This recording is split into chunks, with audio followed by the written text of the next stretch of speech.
अनंत कोटी ब्रह्मांड नायक महाराजाधिराज योगीराज परब्रह्म सच्चिदानंद भक्त प्रतिपालक शेगाव निवासी समर्थ सद्गुरू श्री गजानन महाराज की जय. नमस्कार. आपल्या गुरुस्तुती या चॅनलवर सगळ्यांचे स्वागत आहे. आपण आपले काही अनुभव असतील तर ते आम्हाला नक्की कळवा. ते आपण आपल्या चॅनलवर सांगू. तसेच आपल्या चॅनलवर येणाऱ्या व्हिडिओबद्दल तुमच्या प्रतिक्रियासुद्धा कळवा. तुम्ही आम्हाला कमेंट किंवा डिस्क्रिप्शन बॉक्समधल्या ID वर ईमेल करू शकता. आपल्या चॅनलला सबस्क्राईब करा आणि व्हिडिओला लाईक आणि शेअर करा. धन्यवाद.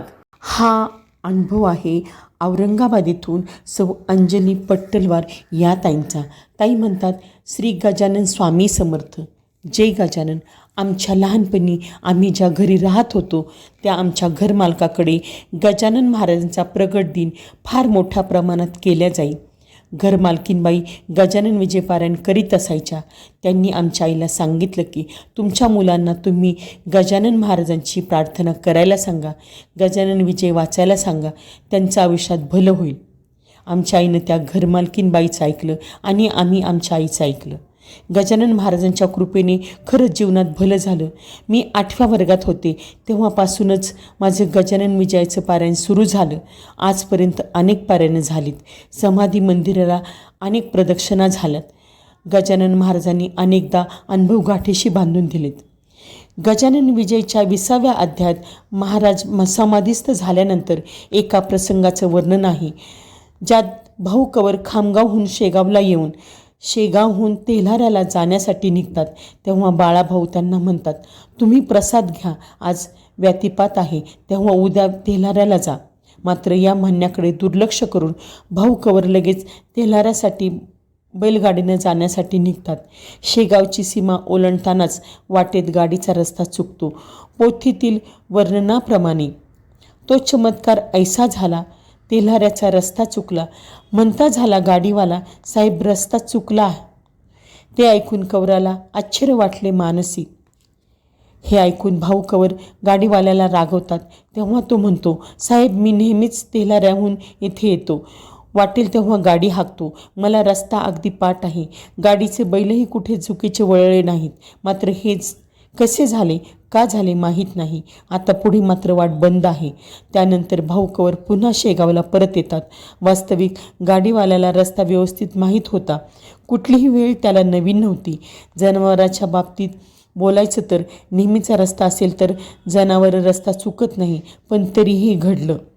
ही घटना आहे पोथीतील, पण आजच्याही काळात अशा घटना घडतात की जिथे आपल्या बुद्धीची झेप मंदावते. मी अंजली पट्टलवार, अमरावतीच्या जवळ परतवाडा हे माझं सासर. विदर्भात महालक्ष्मी सण खूप मोठ्या प्रमाणात घरोघरी होत असतो, तसा तो आमच्याही घरी होतो. माझ्या मिस्टरांची सरकारी नोकरी, त्यांची वेगवेगळ्या ठिकाणी बदली होणार. मग त्या ठिकाणाहून दरवर्षी महालक्ष्मींच्यासाठी परतवाड्याला जायचं. 2000च्या सुमारास मिस्टरांची बदली औरंगाबादला झाली. औरंगाबादहून परतवाडा म्हणजे वाटेत शेगाव दर्शन घेऊन पुढे जाणं शक्य व्हायचं. आम्ही औरंगाबादहून घरच्या गाडीनं, तेव्हा आमच्याजवळ मारुती ओमनी होती, परतवाड्याला जायचो. घरी जाऊन तयारीला हातभार लावायचा. त्यावर्षी सासूबाई म्हणाला, तुम्हाला इथे पोचायला वेळ होतो, तेव्हा तुम्ही येताना शेगाव दर्शन न घेता सरळ इकडे या, जाताना दर्शन घेतलं तरी चालेल. मला खरं तर ते मनातून फारसं पटलं नाही, पण शेगाविषयी माझ्या मनात जी भावना होती ती त्यावेळी मिस्टरांच्या आणि मुलांच्या मनात नव्हती. पुढील वर्षी औरंगाबादहून निघाल्यावर शेगाव दर्शन न घेता आम्ही पुढे निघालो. मी गाडी चालवित होते. शेगावच्या वेशीवर रेल्वे फाटक बंद होतं. आम्ही थांबलो. गाडी गेली आणि गेट उघडलं. आमची गाडी पुढे निघाली. एक रेल्वे लाईन क्रॉस करून दुसरी रेल्वे लाईन क्रॉस करायची, पण 2 लाईनच्या मध्ये गाडी थांबली. गाडी पुढे जाईना. चाकं जागच्या जागी फिरली, पण गाडी समोर सरकली नाही. रिव्हर्स घेऊन पाहिलं, पण गाडी मागे येईना. आजूबाजूनी बाकी गाड्या समोर निघून गेल्या. तिथे रेल्वेचे काही कर्मचारी होते. ते मॅडम गाडी लवकर समोर घ्या म्हणून ओरडू लागले. इतक्यात पुन्हा गाडी येत असल्याचा अलार्म झाला.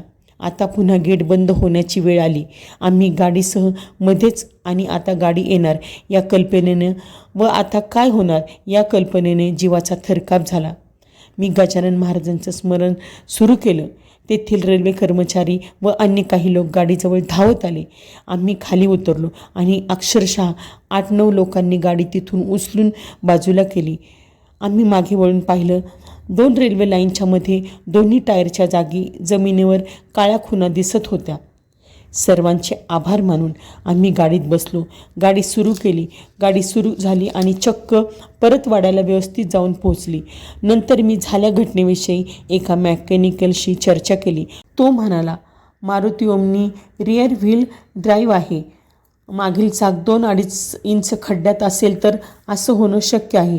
कधी गाडीला सुरुवातीला टार्क मिळाला नाही तरीही हे होऊ शकेल. कधी टायर एकदम गुळगुळीत झाले असेल तरीही होऊ शकेल.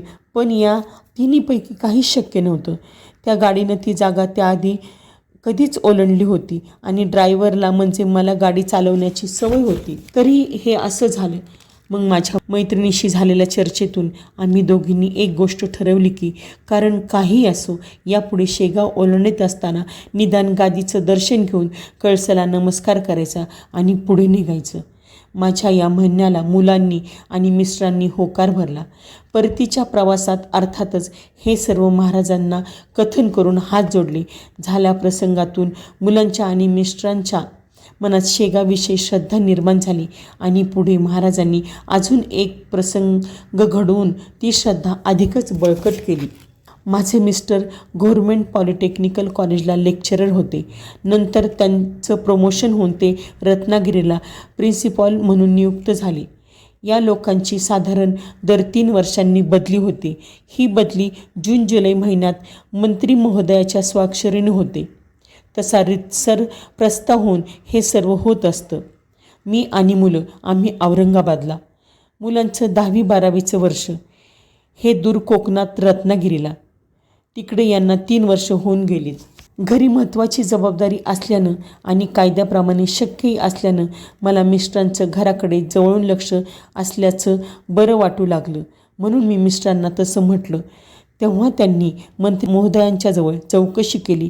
त्यावर मंत्री म्हणाले, तुमचा प्रस्तावच नाही आणि कोकणातून मोठ्या पोस्टवरील माणसे काढणं मला सहजी शक्य नाही. ते ऐकून मिस्टर नाराज झाले. त्यांनी फोनवर मला म्हटलं, इतक्यात बदली बहुतेक होणार नाही. मी त्यावर म्हटलं, ठीक आहे, जशी महाराजांची इच्छा. गजानन महाराजांना प्रार्थना करून बघते. बदली झालीच तर आता फक्त 15 दिवसात होऊ शकणार होती. मी महाराजांच्या समोर उभी झाले. हात जोडून म्हटलं, महाराज, मी उद्यापासून रोज 1 याप्रमाणे 11 पारायण करणार. मी तुमची भक्त. कायद्याबाहेर काही होऊ द्या असं मी म्हणणार नाही. औरंगाबादच्या जवळपास हे असले तर पुरे. मुलांचं वय आणि अभ्यास वगैरे लक्षात घेता मला असं वाटतं. बाकी तुमची इच्छा महत्त्वाची. पण गजानन महाराज, मला आतून असं वाटतं की हे जर घडून आलं तर माझ्यासोबतच मिस्टरांचा आणि मुलांचाही विश्वास वाढेल. मी पारायण सुरू करते. आता सर्व तुमच्याच हातात. माझी पारायण सुरू झाली. 7वं पारायण झालं. त्या दिवशी यांचा रत्नागिरीहून फोन आला. ते सांगू लागले, कसं काय कोण जाणे, पण मंत्री महोदय स्वतः पुढाकार घेऊन काम झालं. माझी बदली औरंगाबादलाच झाली आहे. ते ऐकून मला गहिवरून आलं. मी फोनवर काही बोलूच शकत नव्हते. फक्त रडवेल्या आवाजात एवढंच म्हणू शकले, श्री गजानन जय गजानन, श्री गजानन जय गजानन, गण गण गणात बोलते, गण गण गणात बोलते.